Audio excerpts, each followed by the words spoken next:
Bonjour, bienvenue à tous, toutes ceux et toutes celles qui se sont déjà connectés. Donc pour ce webinaire organisé dans le cadre du défi anti-gaspillage alimentaire sur les recettes anti-gaspillage, voilà, qui sont une des solutions pour lutter contre ce gaspillage alimentaire. Nous allons démarrer dans 2-3 minutes, le temps que voilà, les personnes se connectent. Voilà, donc pour ceux qui sont déjà connectés, merci et je vous demande de patienter juste 2-3 minutes et on va démarrer. Merci.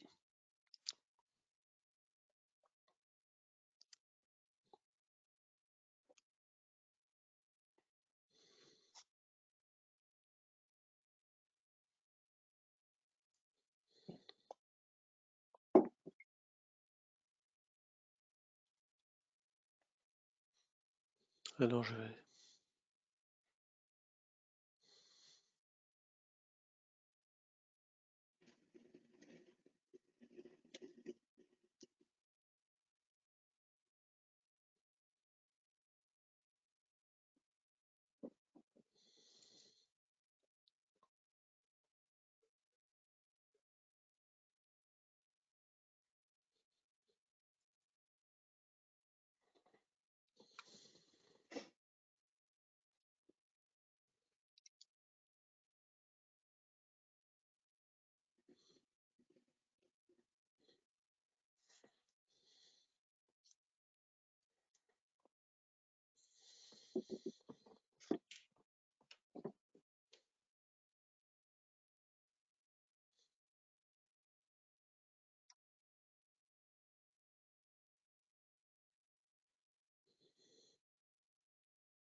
Voilà, bah écoutez, il est 14h33, nous allons commencer ce webinaire.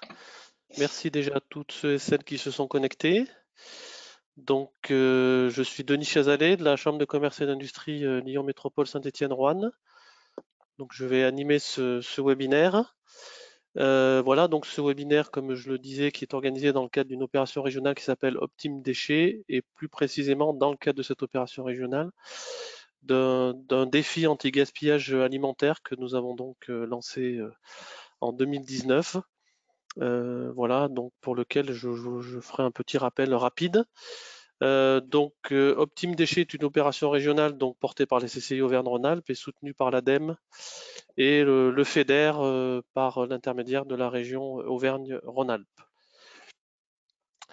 Alors, voilà le menu, puisqu'on est un webinaire sur les recettes anti-gaspi, le menu de notre webinaire. Donc, on est sur un webinaire d'1 heure maximum. Donc, je fais l'accueil et l'introduction du webinaire. Et ensuite, nous aurons le plaisir, et je les remercie, d'accueillir donc Isabelle Margueron de Biocop Modane et Priscilla Bella de l'association Récup et Gamène, mais elles se présenteront, qui vont qui vont nous expliquer leur démarche sur ces recettes anti-gaspillage alimentaire. Et nous aurons aussi évidemment un temps d'échange voilà, pour que vous puissiez poser vos questions, faire vos retours, partager des expériences. Alors juste, je rappelle rapidement les consignes euh, de n'importe quel webinaire, hein. Donc c'est normal, vos micros sont coupés, hein. Donc vous pouvez utiliser le chat, hein. Et puis quand le temps des questions et de l'échange viendra, ben voilà, je pourrai aussi, si vous le souhaitez, vous laisser la main pour intervenir. Vous dire aussi que pour tous les participants au webinaire qui se sont inscrits, vous recevrez le support, enfin les supports qui vous sont présentés.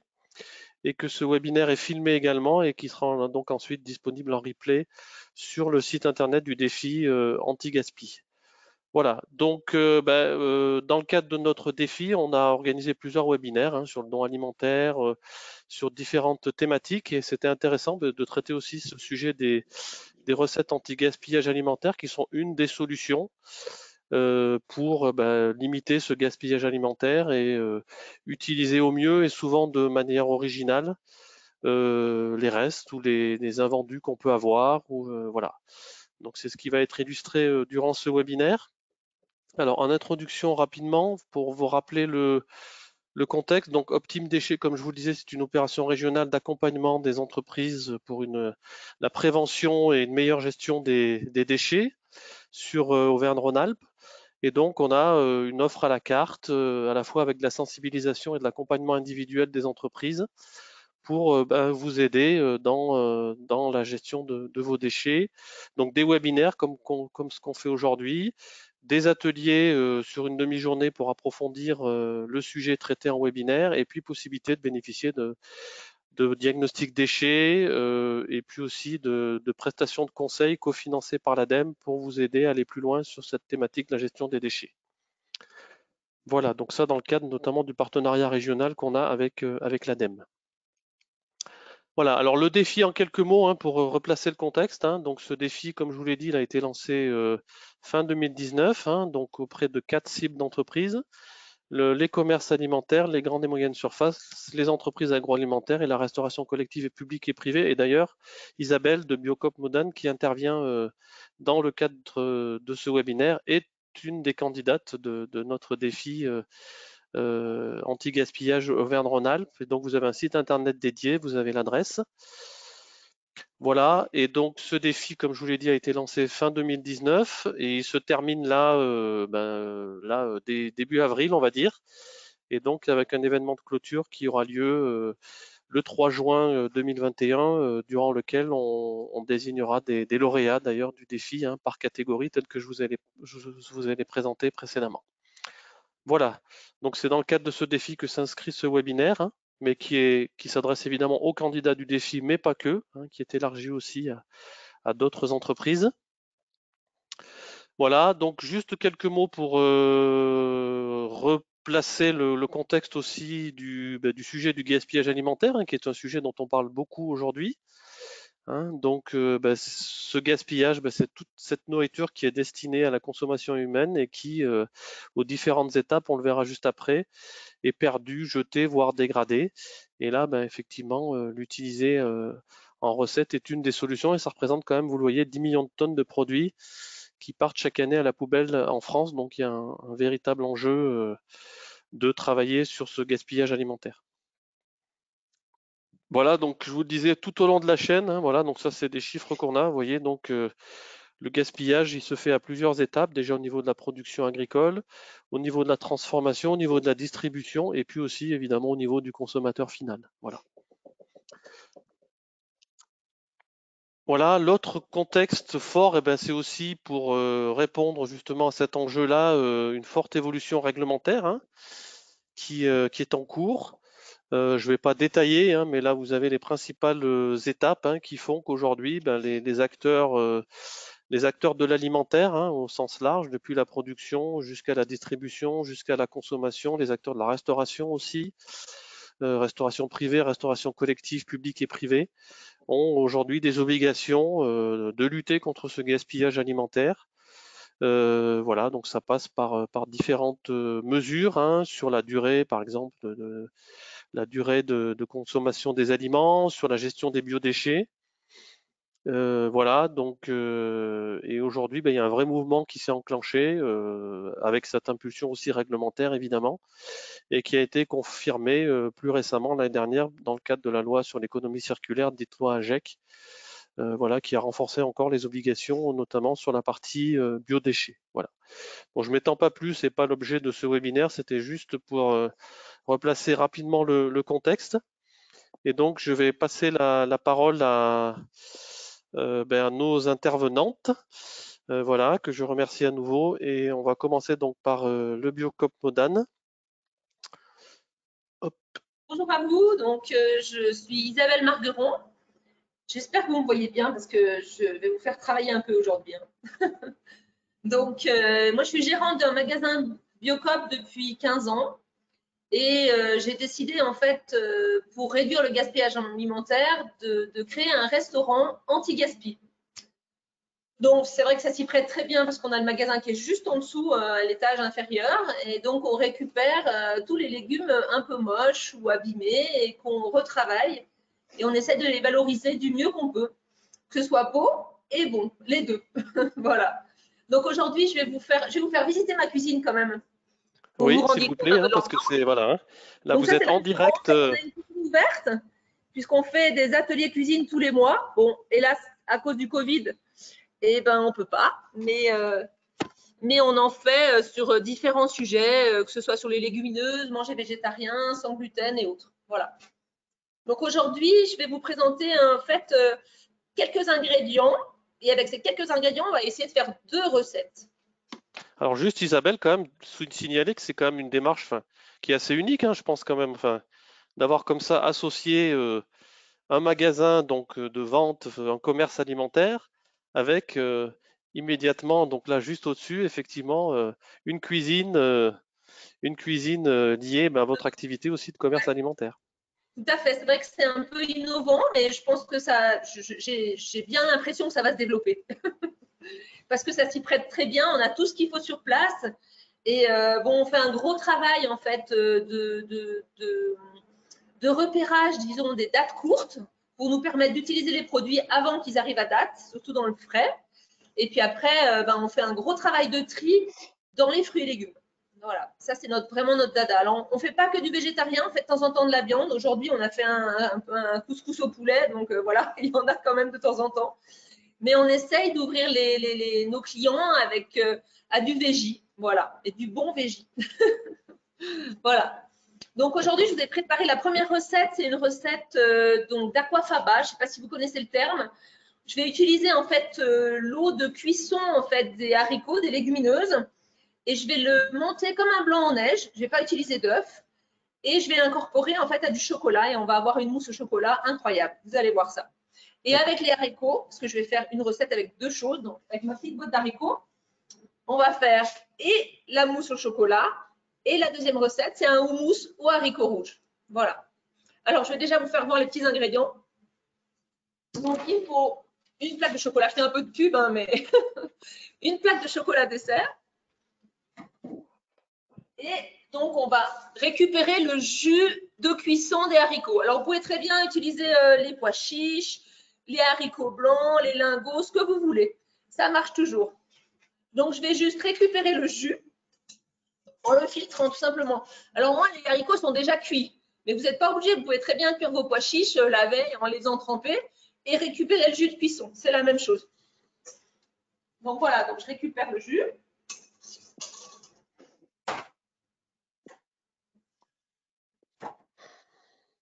Est-ce que vous voulez que j'affiche la recette, Isabelle, Ouais, pourquoi pas. après? Comme vous Ouais, voulez, ou je après, le je fais vais vous après. faire voir parce que tout est prêt en fait, ça va aller vite. D'accord.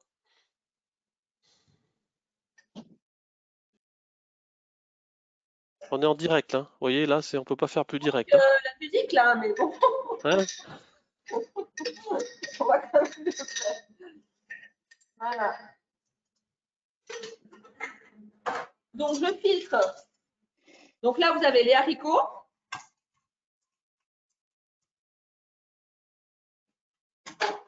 et l'eau des haricots. Est-ce qu'on voit bien? Je vais essayer de baisser mon écran pour que vous Oui, voyez oui, mieux. ça va, hein.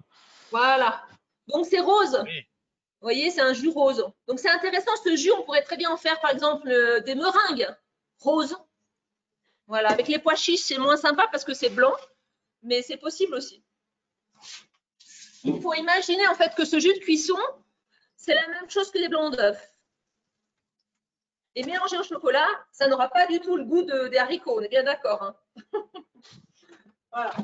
Je vous ai épargné le montage des blancs de haricots, donc ça donne ça. Une belle mousse rose. D'accord.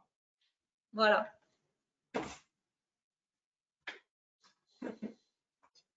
J'ai fait également donc fondre le chocolat au bain-marie. Et ce sont les 2 ingrédients que je vais utiliser pour faire ma mousse. Et c'est tout. Le chocolat dessert, c'est un chocolat avec du sucre, donc il n'y a pas besoin de rajouter du sucre.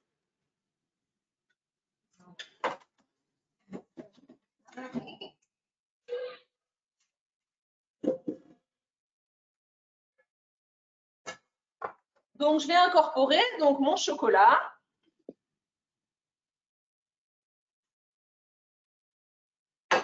Avec ma belle mousse rose. Voilà.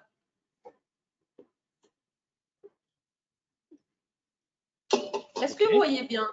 Là, on voit là-bas, voilà, là c'est mieux là parce que vous avez, ouais, voilà, non, voilà, comme ça, oui, voilà, Voilà. très bien, parfait. Bon, moi, j'ai pas l'habitude comme Cyril Lignac, Cyril Lignac. Moi, c'est juste Isabelle à la Biocop, donc c'est pas pareil. Écoutez, on dirait que vous avez fait ça. Ben, de toute façon, vous faites déjà de. Voilà, donc là, je mélange juste mon chocolat avec la mousse rose. Et vous allez voir. Alors, c'est sûr que les blancs en neige montent très vite. Dès que vous mettez votre mixeur, ça va monter très, très rapidement. Là, le jus de cuisson, ça va vous demander 5 minutes de plus pour avoir la même texture, en fait, ferme, en fait, des blancs en neige. Il faut juste être un peu patient. Pas le faire à la main, sinon ça va être très long. Donc la recette, on pourra la diffuser aux participants, Bien Isabelle. sûr, bien sûr. Enfin, les recettes, puisque vous allez. Voilà, je voulais vous faire voir qu'en fait, on peut tout récupérer. Si on a un jour envie de faire un couscous, on récupère bien l'eau en fait des pois chiches que vous allez mettre dans votre couscous, par exemple. Là, pour le houmous, eh ben, je récupère le jus, je fais une mousse et avec le reste, Oui, on fera un mousse. Voilà, donc ma mousse au chocolat. Et cette mousse, donc, elle paraît un peu liquide, mais dès que vous allez la mettre au frais, elle va figer et vous n'aurez pas du tout l'impression, en fait, qu'on a incorporé juste des haricots, l'eau des haricots, hein, pas du tout. Et le chocolat va prendre le dessus vraiment, en fait, sur l'odeur qu'il peut y avoir du jus de cuisson des haricots. Vous verrez, on ne le sent pas du tout. Vous faites goûter ça à quelqu'un, personne ne le saura. Donc voilà ma d'accord. mousse. Bien onctueuse. Voilà. Et qui va donner, voilà, et qui est vraiment super bonne. Et ça fait vraiment une très belle mousse. Vous verrez, c'est incroyable. Super. Je vais la mettre au frais, comme ça, en fin de web, je vous ferai voir qu'elle tient très bien et que je pourrai la retourner sans problème. D'accord. Donc voilà, ça c'est mes petites mousses. Donc voilà la recette. Je ne sais pas si vous la voyez bien. Je vais grossir un peu. Normalement, vous l'avez à l'écran. Voilà. Oui, il n'y a rien de plus simple, hein, On a mis comme l'a des dit petites fleurs Isabelle. dessus, hein, mais c'est Un bocal d'haricots rouges, 200 grammes de chocolat noir, et voilà, elle vous a montré comment faire. et c'est tout. Et le bocal de haricots rouges, c'est un grand bocal que j'ai pris là je crois que c'est 300 grammes. Ouais, non, voilà, de 650 grammes. Donc, pardon. Voilà. Alors, on a déjà fait notre mousse au chocolat. Maintenant, on va faire le Super. houmous aux haricots rouges avec ce qui nous reste. D'accord. Voilà. Et donc, vous faites des ateliers cuisine, hein, Isabelle, vous nous disiez. Comment? Oui, Vous faites des ateliers cuisine. tout à fait. Avec une dizaine de clients, Voilà. avec des thèmes différents. Le but étant de participer, donc moi je suis juste là pour accompagner en fait. Donc on fait un petit briefing sur la nutrition, sur ce que c'est par exemple, Oui. ça peut être les algues, les légumineuses, les laits végétaux, des choses qu'on n'a pas forcément l'habitude de cuisiner. Et puis D'accord. après, donc on fait une recette complète avec un plat complet, avec une entrée, un plat du milieu et un dessert. Après, donc on fait des petits ateliers de 2 personnes, parce qu'on a une cuisine donc, qui est ouverte avec plusieurs postes en fait qui nous permettent de cuisiner à plusieurs. Oui. Et donc les clients sont vraiment mettre la main à la pâte. Le but c'est vraiment de cuisiner. Et après, donc après le repas, Enfin, on essaie de partager le repas ensemble. C'était avant le Covid, n'est-ce pas? Oui, oui, On mange tous ensemble, donc c'est très convivial. Et comme ça, on peut super. échanger sur nos recettes et notre façon de faire. Donc c'est très intéressant. Avec, donc là, avec vos clients qui viennent. Avec nos clients qui s'inscrivent, en fait, on fait payer une somme de 10 euros pour l'inscription, pour vraiment s'engager, disons, à venir. Et puis, c'est un atelier qui dure à peu près 2 h 30. Voilà. D'accord. Voilà. Alors, passons à. Vous préférez les haricots rouges, Voilà. voilà, que je mets dans mon mixeur.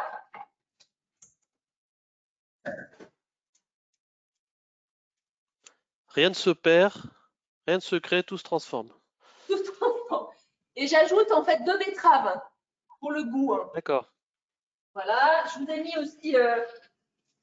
J'avais en ce moment, c'est la saison de l'ail des ours. Je ne sais pas si vous connaissez. C'est des petites herbes qui ressemblent à du muguet et qui sont très détoxifiantes. Donc je vais en mettre, on les mettra après en fait, mais c'est intéressant de mettre de l'ail aussi dans le houmous, ça donne un bon petit goût.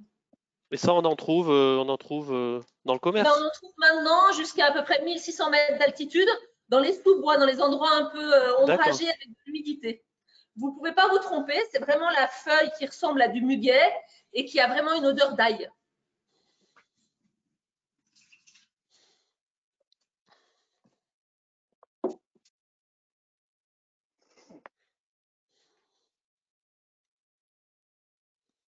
Donc là, je rajoute mes petites gousses d'ail.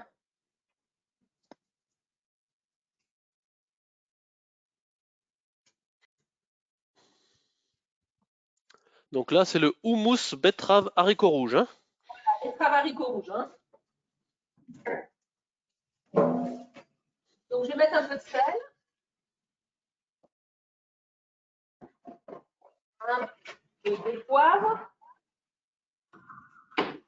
un peu d'huile d'olive. Il n'y a rien de plus facile, hein.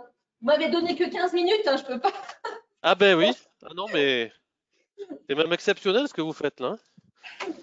Et là, je vous ai mis un peu, c'est des épices thaï, hein, avec un peu de piment pour que ça relève un peu. D'accord. Un peu de piment, donc d'ail, du gingembre et de la coriandre. Ça va être bien relevé. Super. Vous allez bien avoir le bruit, hein, parce que je suis obligée de pousser et que ça va faire un peu de bruit. C'est normal. Comme ça, je l'aurais vraiment fait en vrai. Alors on mixe.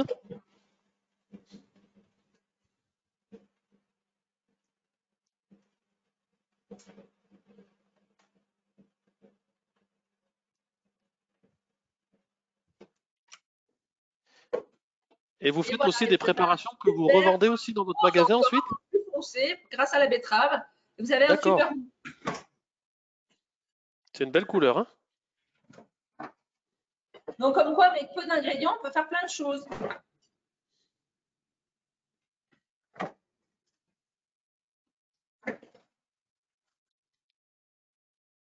Donc, le houmous, je vais mettre des petites betteraves à côté parce qu'il Oui. m'en reste encore et qu'on ne gaspille pas, on utilise tout pour faire l'assiette.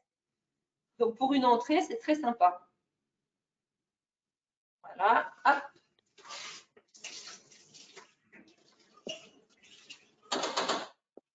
Et puis, on va mettre notre jolie petite feuille d'ail des ours.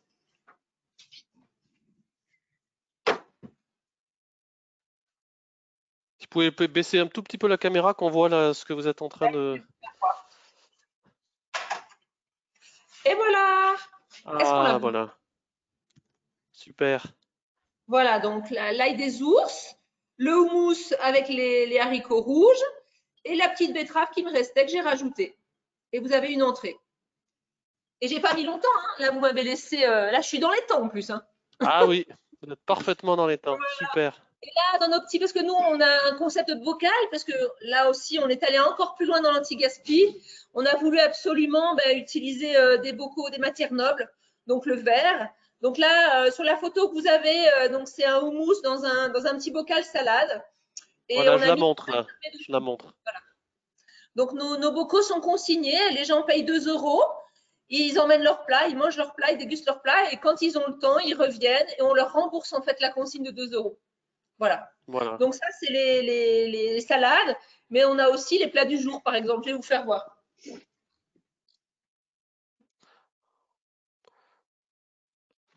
Voilà, donc ça, c'est des choses que vous revendez ensuite dans votre magasin.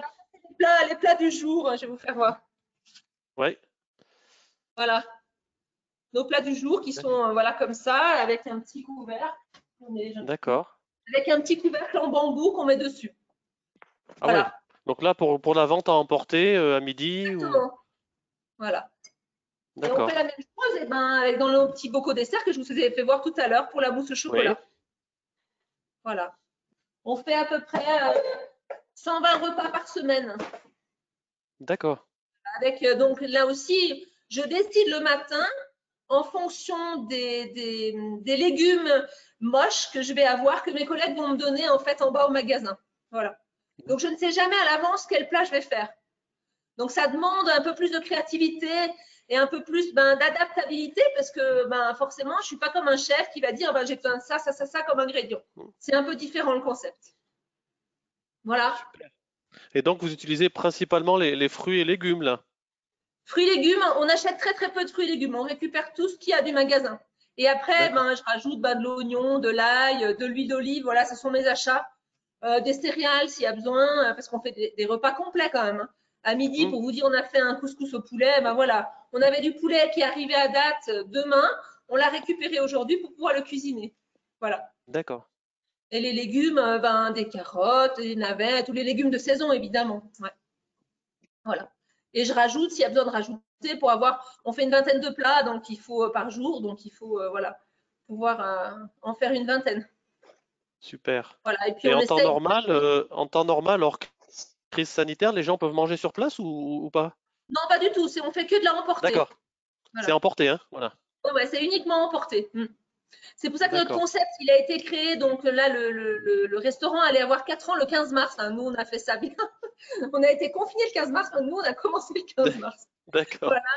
Et donc, voilà, le restaurant sur place, donc on va faire réchauffer à la vapeur nos bocaux qui sont déjà prêts en fait.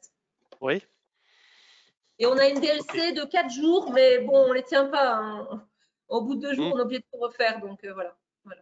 C'est pour ça qu'on voulait absolument, là aussi, ne pas gaspiller, c'est-à-dire ne pas jeter les plats qui ne sont pas vendus à J1. On peut encore les vendre à J2. Voilà.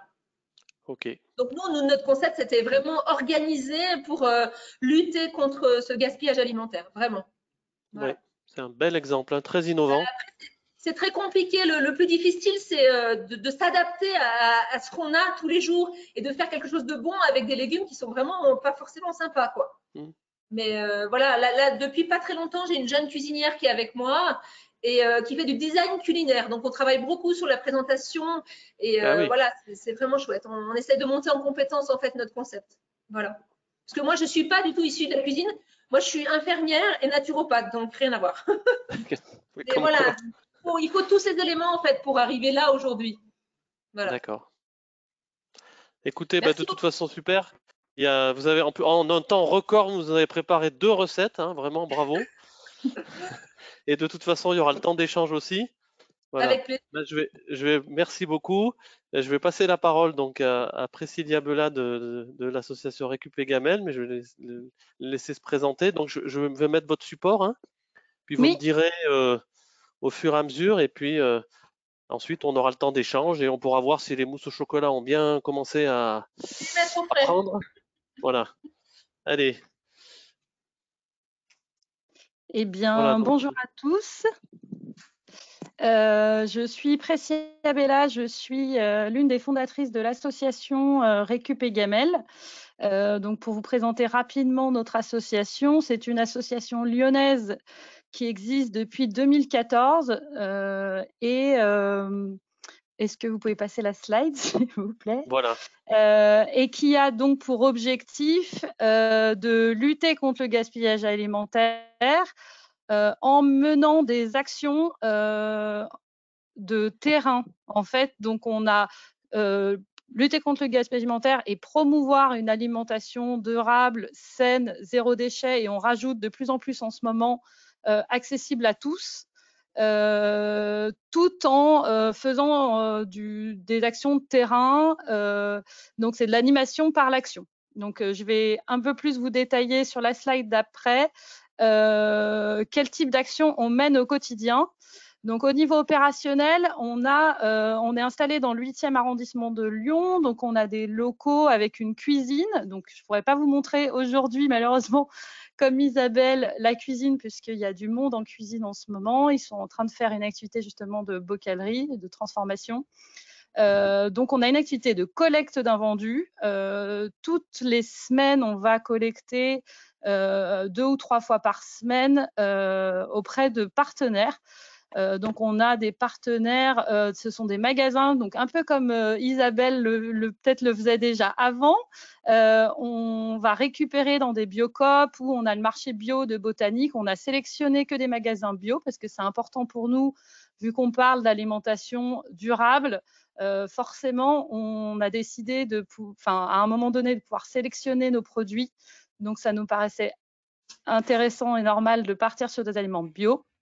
Donc, on collecte que des produits bruts aussi, puisqu'on promeut une alimentation saine. Donc ça passe par la cuisine de fruits, légumes et de pain. Donc, ça fait partie des aliments qu'on collecte. Avec cette base d'invendus, on va ensuite développer d'autres actions opérationnelles qui sont la principale source, c'est les animations anti-gaspi, donc avec des ateliers de cuisine, des jeux, des buffets pédagogiques, etc. Tout ce qu'on n'utilise pas en animation anti-gaspi, on va les transformer pour l'activité de bocalerie solidaire. Donc là, c'est confiture, chutney, sauce. Donc ça, c'est à peu près 1 fois par semaine. Tout ce qui nous reste, on va les transformer. C'est une manière de montrer tout ce qu'on peut faire justement dans l'anti-gaspi. On fait des recettes très simples. La confiture, c'est vraiment une des recettes très simples. C'est des fruits et du sucre et c'est un moyen de conserver plus longtemps des fruits pour les revendre ensuite et en plus apporter une valeur ajoutée à un produit qui était vraiment en fin de vie. Voilà, donc ça, c'est les activités opérationnelles qu'on a autour de cette collecte d'invendus. C'est pour nous une belle vitrine, une démonstration de tout ce qui est possible de faire autour de l'anti-gaspi. Je vous expliquerai aussi d'ailleurs après le détail des recettes que vous pouvez retrouver toutes nos actions sur notre site internet et toutes nos recettes d'ailleurs, donc ça peut être intéressant pour la suite. Oui. Et autour de ces actions opérationnelles, on a développé toute une démarche projet et une démarche accompagnement, formation, puisque maintenant on est organisme de formation chez Récup et Gamel. Donc on accompagne des restaurateurs aussi depuis 2015 avec du diagnostic et de l'intelligence collective sur la métropole de Lyon, mais aussi dans le Puy-de-Dôme. Voilà, donc c'est des actions de suivi qui nous ont permis maintenant de faire des formations condensées sur quelques jours. Et tout ce qu'on a travaillé sur l'opérationnel et les suivis des professionnels nous ont permis de capitaliser, de faire des petites formations condensées maintenant qui sont finançables sur les OPCO. Donc voilà, ça peut être intéressant aussi pour la suite. On fait aussi des conférences dans les entreprises, etc. Voilà, donc ça, c'était une petite présentation générale de notre structure, puisque c'est vraiment le cœur du sujet chez nous, l'anti-gaspi. Et je voulais vous parler, moi, parce qu'on s'était un peu mis d'accord avec Denis, que moi, je pourrais vous parler surtout du pain. Le pain est un aliment qui est énormément jeté et qui est difficile à valoriser. Nous, on le voit avec... sur le don alimentaire, on travaille beaucoup avec la Banque alimentaire, le Chaînon manquant, qui sont des acteurs du don alimentaire. Et le pain, il se conserve très mal. Et dans les flux en fait de logistique, c'est très difficile d'arriver à lui redonner une seconde vie. Donc nous, on a travaillé depuis les débuts sur cet aliment difficile à revaloriser et on a beaucoup exploré tout ce qui était possible de faire autour de pain. Donc je vais vous parler du pain. Donc si on peut enchaîner sur le slide d'après. Voilà, je vais vous parler de cet outil que nous, on a acheté il y a maintenant 1 an et demi, 2 ans, je dirais, qui s'appelle le Crumbler et qui a été conçu par un ingénieur français qui s'appelle Franck Valette et qui sert à donner une seconde vie au pain. Voilà, donc vous pouvez le retrouver dans quelques boulangeries en France, chez des traiteurs, etc. Ça reste encore voilà, un peu petit, mais c'est en train de se développer. Donc, c'est un broyeur à pain, tout simplement. Le crumbler, qu'est-ce que c'est? C'est un broyeur à pain. Donc, ce que je voulais vous présenter, c'est le process pour vous donner envie éventuellement de lancer dans vos activités ou d'en parler autour de vous sur la transformation du pain et la valorisation du pain. Je vais vous présenter le process parce qu'il est très simple, il est très facile, donc que ce soit à la maison ou de façon industrielle à mettre en place. Et donc nous, on est sur, voilà, on est sur un outil. On va vous montrer un peu le process avec les photos. Vous allez voir que c'est très facile à utiliser, c'est très facile à déployer. Et derrière, je vais vous présenter 2 recettes à base de pain. Donc, on peut enchaîner sur le slide d'après.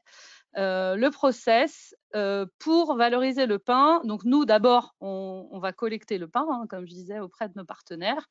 Le pain arrive sous entier. Donc généralement, nous, c'est du pain bio au levain. Donc malgré tout, il reste quand même mou à l'intérieur.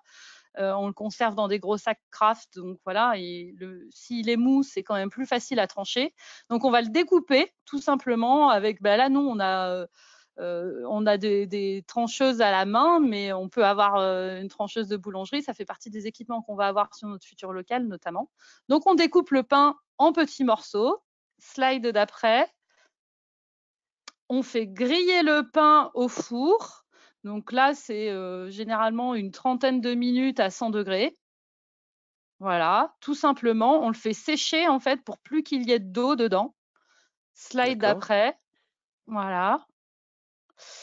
Ensuite, voilà, nous, on a le crumbler. Avant d'avoir le crumbler, donc ce bel équipement qui nous permet de broyer le pain très, très facilement, on le faisait avec comment on appelle ça, des mixeurs.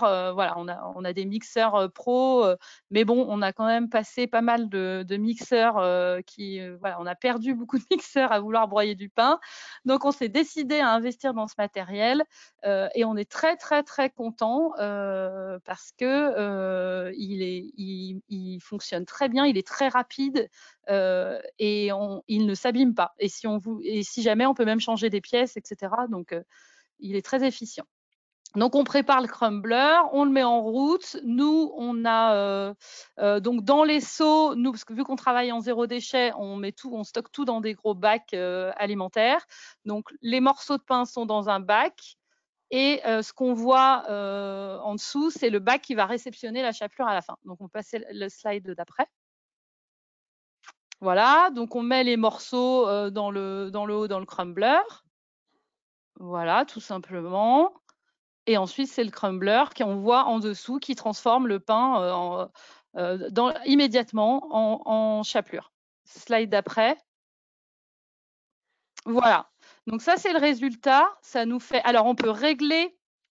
Il faut savoir qu'on peut régler pour avoir une chapelure très fine ou une chapelure un peu plus grossière. Voilà. Suivant la recette qu'on veut utiliser derrière, c'est l'outil qu'on va régler ensuite derrière pour la finesse.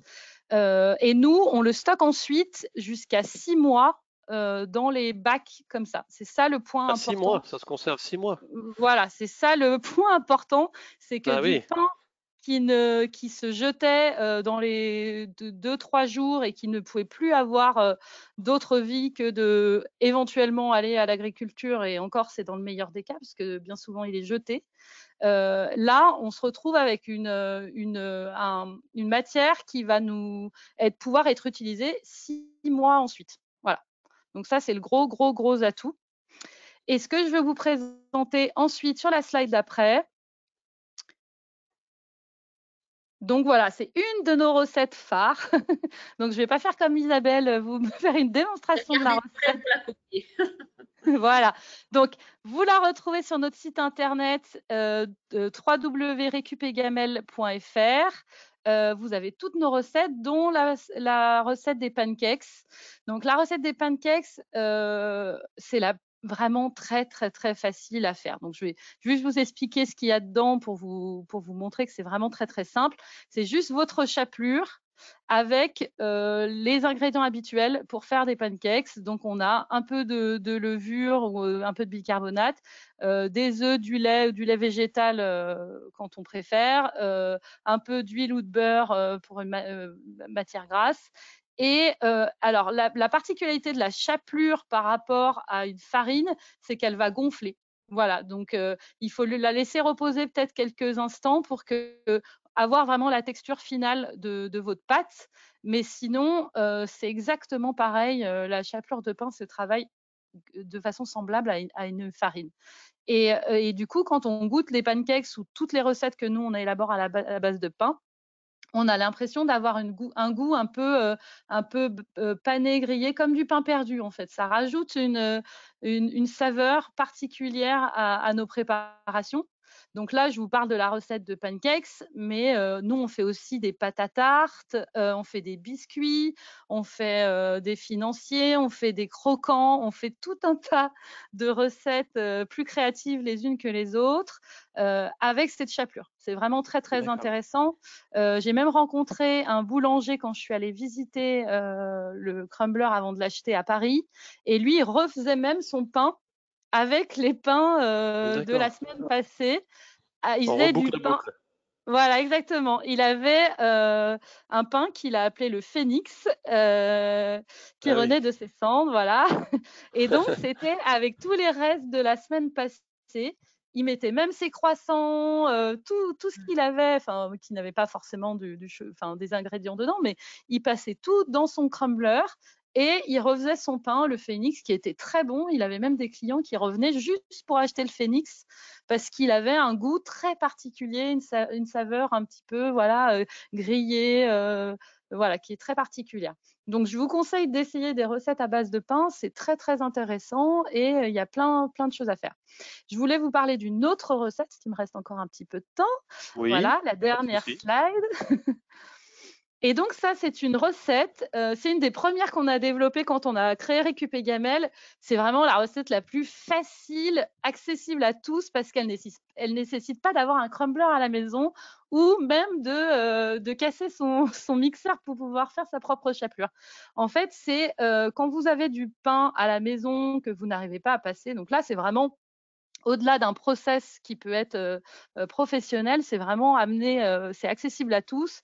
C'est le protocole qu'on donne à chaque fois pour sauver le pain. C'est quand on a du pain et qu'on pense qu'on ne va pas tout l'utiliser, on le tranche ou on le coupe en morceaux et on le stocke dans un sac Kraft ou un sac en papier. Et on accumule ces morceaux de pain ou ces tranches de pain. Et quand le sac commence à être plein, donc je ne sais pas, ça peut être pendant 1 mois ou 2 mois, hein, parce qu'il se sèche, donc de toute façon, ça se conserve sans problème. Quand on a un sac qui est plein de morceaux ou de tranches de pain, et ben à ce moment-là, on va venir casser nos tranches et mettre nos morceaux dans un saladier et on va faire tremper dans du lait. On va faire tremper dans du lait pendant 30 minutes. Alors, si on fait chauffer le lait, ça va encore plus bien se mélanger. Ça sera encore beaucoup plus facile. Et ensuite, ça, c'est la base de cake. Voilà, donc on peut faire des cakes salés, sucrés, avec du pesto, des tomates, des olives, ou voilà, sucrés, des pommes, du chocolat. Et en fait, le pain va se mélanger avec la farine et tous les ingrédients.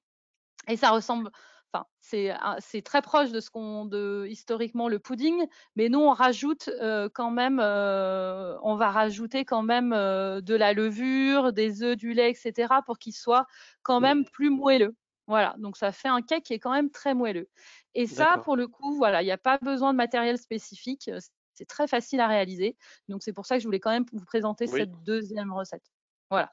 Mais Bravo. globalement, vous avez tout un tas de recettes on met sur notre site internet ou alors que vous pouvez suivre sur notre page Facebook ou notre Instagram, parce qu'on essaie d'alimenter au quotidien. Donc, on a un cuisinier professionnel qui travaille dans l'association, on a une apprentie, on a des bénévoles. Et donc, on essaye voilà, que ce soit toujours en mouvement, dynamique sur nos pages Facebook, Instagram, avec des nouvelles recettes en permanence qui sont testées. On fait même des échanges avec des cuisiniers professionnels pour que ça reste quand même toujours très créatif et en mouvement. Donc, je vous invite à aller voir sur notre site et continuer de nous suivre parce que l'anti-gaspi, il y a beaucoup de choses à faire. Et je rejoins Isabelle sur son projet très innovant. C'est très chouette que des projets comme ça puissent penser vraiment au bout de la chaîne, que ce soit on donne nos invendus parce qu'on pense à une filière ou alors on les transforme directement sur place pour cuisiner. C'est vraiment très cohérent. Il y a quelques projets qui se montent comme ça sur Lyon. Dans cette démarche-là. Et je pense qu'effectivement, c'est un format un peu d'avenir sur tout est transformé. Voilà. Tout est Ok, possible. Il faut surtout pas avoir peur en fait, parce que les gens ont parfois peur en disant oh là là, ils vont utiliser des produits périmés, mais pas du tout. C'est juste une créativité, comme le disait Priscilla. Tout à fait. super. C'est vraiment inspirant et vous avez parfaitement respecté le timing, donc je voulais vous féliciter. Merci. Juste alors, voilà. Donc, on va passer à la phase d'échange maintenant. Donc, juste vous dire que, puisque c'est vraiment une actualité toute proche, vendredi, là, c'est pas sur le gaspillage, mais voilà. On travaille aussi plus globalement sur les déchets. Donc, pour ceux que ça intéresse, on a un webinaire sur les filières. Quelle filière pour quel déchet, hein, donc c'est voilà vendredi à 11 heures. Donc n'hésitez pas, vous pouvez encore vous inscrire. Et donc voilà, on passe à la phase d'échange. Et merci encore pour ces illustrations à la fois très concrètes, très inspirantes et très innovantes. Et donc maintenant, vous avez la possibilité de poser des questions, d'utiliser le chat. Allez-y, levez la main si vous souhaitez aussi que je vous passe la parole. Il n'y a pas de souci, j'essaye d'être en veille pour pas louper quelque chose. Pour l'instant, je vois pas de. C'est toujours les premières questions qui sont Alors les plus. Denise, il y a d'autres, plusieurs questions Isabelle, il y a déjà. d'autres biocopes qui font comme vous ou vous êtes unique dans le réseau là? Pour l'instant, il y a d'autres biocoop en fait qui ont un restaurant, mais qui n'utilisent pas autant les pertes que nous en fait, pour l'instant. D'accord. Nous, on a vraiment créé le concept à partir de ça. Mais oui, oui, il y a des traiteurs, oui, qui réutilisent une partie de leurs pertes, mais pas tout, la totalité. Nous, on est très fiers quand notre cagette est vide à midi, en fait. Voilà. D'accord. Donc on l'a vu, hein, c'est vrai que Priscilla l'a dit, c'était l'idée quand même aussi de faire un petit focus sur le pain, hein, qu'on retrouve partout. Mm. Hein, et voilà, tout le monde utilise du pain. Enfin voilà, c'est un aliment de consommation de base chez nous. Et donc vous voyez, là, c'était qu'une partie mais on peut tout ce qu'on peut faire. Alors bon après, d'ailleurs comme elle l'a dit, sans forcément d'ailleurs investir dans le fameux appareil, hein, mais voilà, y compris dans d'autres et voilà, il y a plein d'autres recettes qui permettent d'utiliser cet aliment. Est-ce que vous valorisez la chapelure ou pas du tout? Parce que c'est une chapelure sucrée un peu. Eh ben, c'est-à-dire valoriser. Par exemple, de vendre directement la chapelure comme ça. Oui. Alors Par exemple. justement, cette année, on a lancé une préparation pour biscuits, Et voilà. ouais, qu'on vend dans des bocaux où on a de la chapelure, on a tous les ingrédients et il n'y a plus qu'à rajouter comme les préparations à cookies. Et donc on met la chapelure là-dedans. Donc Mm. c'est une valeur ajoutée effectivement pour nous Ouais, de le faire sous ce format-là. Ouais. extra. Alors j'ai des questions, mais oulala, j'ai beaucoup de mal à. Ou alors j'ai un souci. Je vais essayer de. Alors hop. Bonjour Isabelle, vous êtes cuisinière de formation, point d'interrogation. Mais vous avez répondu ça? Pas du tout. Voilà. Je suis une vieille infirmière. Rien, ça finit pareil, mais c'est pas la même chose. Voilà. Non, non. Comme quoi. Non, non, je ne suis pas cuisinière, je cuisinais à la maison et je suis passionnée de cuisine par contre et surtout de créations différentes et variées. Et c'est ça qui m'a poussée, le fait de travailler depuis 15 ans dans une biocoop avec, de voir ses pertes. Et c'est ça en fait, je me suis dit, mais c'est pas possible de laisser ça en fait. Donc voilà, même si on essaye de trier, mais il y a toujours on est obligé de jeter certaines choses. Donc, il y en a une partie après la cuisine qu'on donne à nos agriculteurs. Mais c'est vrai que voilà, c'était très approprié de faire une cuisine dans un magasin bio. Voilà, Mais bah, il y non, a une participante, pas de voilà, formation cuisinière. Mais on apprend, qui nous hein. dit, Tout est une possible. participante qui nous dit c'est top l'atelier cuisine en direct, effectivement. Je confirme. Et ce qui est Alors, chouette pour revenir le sur webinaire est-il enregistré?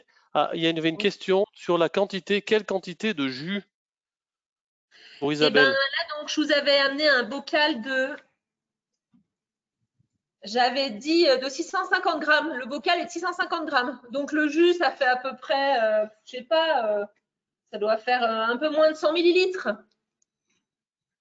Je D'accord, rajoute un peu d'eau dedans pour pouvoir le diluer. C'est environ 100 millilitres à peu près que vous allez pouvoir récupérer du bocal. d'accord. Et Voilà, si, par alors on nous exemple, donne. vous utilisez si vous faites cuire vos pois chiches et que vous récupérez donc l'eau de vos pois chiches, si c'est trop liquide, vous le faites tout simplement évaporer en le faisant cuire un peu plus longtemps et vous aurez un liquide un peu plus épais. C'est ça qui va marcher, qui va faire que ça va monter en blanc-neige. Voilà, comme les blancs-neige.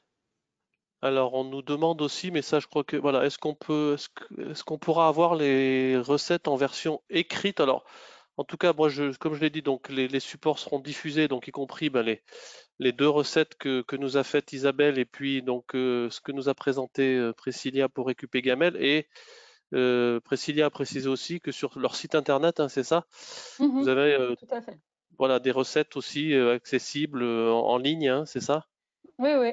Il y a pas toutes les recettes parce qu'on commence à en avoir beaucoup, mais on a les principales, les recettes phares qui sont sur notre site. Elles sont en PDF, donc vous pouvez même les télécharger, les envoyer, les partager. Voilà. Alors, Et pour le ok, il y biocop a de une Modane, question c'est peut-être qui pareil. t'a. Ok, oui, Isabelle, Vous allez-y. pouvez aller sur on n'a pas de site internet encore, c'est en fabrication, en cours, on devrait l'avoir avant fin avril. Et Ok, par contre, on a la page Facebook à Resto Biomodane, Resto Biomodane, et là, vous avez toutes les recettes. Et on a quelques vidéos aussi. Voilà. d'accord, super. Resto Bio Modane, Voilà. c'est noté. Alors, on nous demande aussi, je pense peut-être plutôt pour Récupé Gamelle, mais ça peut être aussi pour Biocop, est-ce que vous avez des contacts avec des restaurateurs pour les sensibiliser à votre démarche? Ah, Et, intéressant. eh bien, oui, oui, oui, puisque nous, on a accompagné depuis 2015 une quinzaine de restos sur Lyon et on a accompagné 18 restaurants dans le Puy-de-Dôme. Donc, ils sont passés par le processus diagnostic, préconisation. On a même un livret, nous, pour les restaurateurs, pour leur proposer tout au long de leur activité, que ce soit sur les achats, les recettes, les propositions plus créatives dans le restaurant en général, on diffuse auprès des restaurateurs. Et là, on est en train de mettre en place des formations pour les restaurateurs. C'est une formation qui se passe sur une journée et qui permet vraiment d'amorcer et de se poser toutes les questions de réglementation, parce que est-ce que j'ai le droit de faire ça, comment je fais pour réduire tel déchet, qu'est-ce que je fais de mon compost, voilà, toutes ces questions qu'on peut se poser. Nous, on essaie d'y répondre sur une journée et de faire une journée agréable avec un atelier de cuisine au milieu, etc. Donc, on est de plus en plus en échange avec les restaurateurs. D'accord. Alors moi, ça m'intéresse, mais pour l'instant, j'ai encore pas eu de grand cuisinier qui suis venu me voir. Mais par contre, j'ai le réseau Biocop dans peu de temps. En fait, on m'a invité à faire un webinaire aussi pour partager mon expérience. Donc, j'espère que ça va donner des idées aux autres Biocop. Mais D'accord. j'ai reçu déjà deux traiteurs en fait en interne qui travaillent dans une Biocop aussi sur Briançon et sur Paris et voilà qui sont très intéressés par le concept de A à Z. Donc j'attends ça avec impatience. Mais comme je vous l'ai dit, de toute façon, ce webinaire étant enregistré aussi, on vous donnera le lien si vous voulez aussi le partager ben, sur votre page Facebook, sur vos sites internet. Voilà, hein, il y a Merci beaucoup. Sandra qui nous dit merci Isabelle pour ce partage naturopathe et les fameux alicaments. Avec plaisir. Alors, il y a quelqu'un qui nous parle aussi d'une association. C'est un peu comme l'association Graille. Je ne sais pas si vous connaissez. Oui. C'est Jade qui nous parle Ah, de cette association. Voilà. Oui, c'est une association lyonnaise qui ils récupère des invendus pour les. Alors c'est très ponctuel, hein, c'est une fois par mois à peu près, ils se réunissent pour cuisiner avec des invendus et les redistribuer aux sans-abri. Voilà. Donc D'accord. nous, on a une action aussi très en tant qu'association engagée dans le social et le solidaire. On essaye de mettre en place aussi des buffets solidaires. Et là, sur notre prochaine activité qui sera un resto-café qu'on va ouvrir aussi sur Lyon, on aimerait pouvoir faire des repas solidaires et accessibles à tous. Parce que ça paraît important maintenant d'approcher le sujet avec ces thématiques en tête aussi. D'accord. Il y a Angeline qui nous demande, bonjour, quelle différence entre un crumbler et un mixeur? Eh la bien, je sais taille. pas si vous avez, voilà, je sais pas si vous avez vu sur les photos, mais le crumbler, il fait à peu près la taille de 10 mixeurs, quoi. D'accord. Et le prix va avec aussi, forcément, hein. Bah, je pense qu'il y a pas de secret. Un crumbler, pour vous le dire, c'est 2 500 €. Voilà. D'accord. Donc, c'est effectivement le Il prix y de a, produit. ok, il y a Olivier qui nous demande si, bah, pour Récup et Gamel, si vous pouvez donner un peu plus de détails sur le diagnostic anti-gaspillage que vous faites. Eh bien, pour l'instant, on le fait dans le cadre d'un projet avec la métropole de Lyon. Donc, c'est des financements qu'on a via la métropole de Lyon. Et qu'on a eu aussi avec le Puy-de-Dôme. Donc là, c'était le syndicat des déchets qui nous a financé pour mener ces expérimentations. Donc on a mis en place tout un tas d'outils comme je disais, de diagnostic. Donc on a appelé ça l'anti-gaspinote. Et donc on va évaluer tout au long du travail du restaurateur ou du traiteur ou de la restauration collective, quels sont les points sur lesquels on peut avoir des améliorations. Donc on fait une première notation au départ de diagnostic. Et ensuite, on voit avec le professionnel sur quel point il voudrait travailler, améliorer, suivant les préconisations qu'on lui a données. Et c'est vraiment une démarche volontaire, c'est-à-dire que nous, on ne va pas forcer, on ne va pas dire ah ben il faut faire ci, il faut faire ça, c'est pas du tout descendant, c'est un travail, c'est une collaboration. Donc ça veut dire que on va aider. Par exemple, on a mis en place toute une sensibilisation auprès des salariés sur la communication sur la réduction des déchets. On a aidé un restaurant à Lyon à monter un compost collectif. On a aidé un restaurant à mettre en place des menus anti-gaspi une fois par semaine, de communiquer auprès de sa clientèle. Ça va vraiment être à la carte en fonction de chaque professionnel, de se dire moi j'aimerais bien travailler sur ça, et nous on va l'aider avec des outils, avec de la pédagogie, de l'intelligence collective, tout sur quoi on a travaillé depuis des années pour l'aider à atteindre ses objectifs. Voilà. Ok. Il y a une question aussi sur Priscilla, le goût du pain ressort. Alors, ressort-il dans les préparations issues de la chapelure? Alors, oui et non, c'est ce que je disais, c'est que suivant si on peut jouer en fait avec cette saveur. Donc, c'est plutôt une odeur un goût de pain grillé. D'ailleurs, il y a une bière qui a été créée, je ne sais pas si vous en avez entendu parler, je Miette. crois. Comment? Coco miette. Alors, il y en a plusieurs de bières. Maintenant, il y Cocomiette, a oui, on connaît ça, hein? Oui, oui. voilà, il y en a de plus en plus. Mais effectivement, il y en avait une en Angleterre et ils avaient justement joué sur cette odeur de pain grillé dans le nom de la bière. Et effectivement, ça donne un goût de pain grillé. Donc après, on peut plus ou moins jouer avec ce goût-là. Voilà, si on veut, on en met. Par exemple, dans le pancake, c'est vraiment ce qui donne la valeur ajoutée. Ça donne un petit goût très très sympa, c'est agréable. Après, si on veut que ce soit plus discret, dans la pâte à tarte, par exemple, nous on en met moins. On coupe avec de la farine. Donc pour qu'il soit un peu plus discret ce goût et puis qu'il puisse plus se marier avec les aliments de la tarte. Sur le pancake, on peut y aller sur cette saveur-là parce qu'avec quelque chose de sucré, ça va vraiment très bien se marier, quoi. Ça fait un goût de pain perdu en fait. Si vous avez en tête ce goût de pain perdu, c'est un peu cette saveur-là. Voilà. D'accord. Bon, Isabelle, ces mousses au chocolat, elles en sont où? Ah, je vais me faire voir, je vais chercher. Pendant ce temps, Priscilla, quelqu'un nous demande aussi sur le contenu des formations. Alors, je sais pas, j'imagine que c'est peut-être accessible sur votre site internet ou sur le contenu des formations que vous Oui. proposez. Oui, alors c'est encore en travail, mais normalement, quand vous allez sur notre site, dans les animations qu'on propose, vous avez un volet formation et vous avez les catégories de formation qu'on propose. On en a une qui est ambassadeur citoyen, donc là qui est généralement financée par la région, qui est pour nos bénévoles et tous les citoyens qui veulent s'engager, pour les structures, les entreprises, les restaurateurs. Voilà, donc vous avez un peu le Ok. détail. Et si vous voulez plus d'informations, en sachant que ça peut être financé, contactez-nous. Ok. Alors, suspense. Vous êtes prêts? Tatatin. Et c'est là que le bocal, que la mousse tombe. Non. Voilà. Ah, bravo. Donc voilà. Et c'est moi qui vais la goûter parce que vous pourrez pas. Eh ben, ah, ça par contre, ça c'est pas très gentil, Isabelle, hein. Il faudra venir jusqu'à Modène. C'est pas si loin. Ok, Voilà, ça tient très super. bien. Voilà.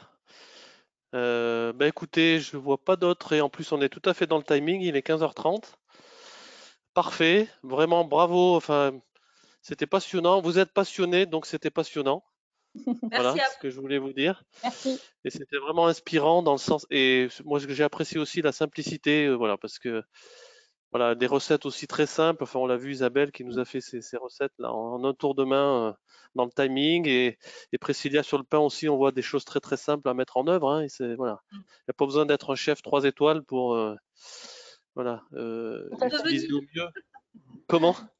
En Il faut devenir. être infirmière, par contre. Vous avez compris qu'il fallait être infirmière. Voilà.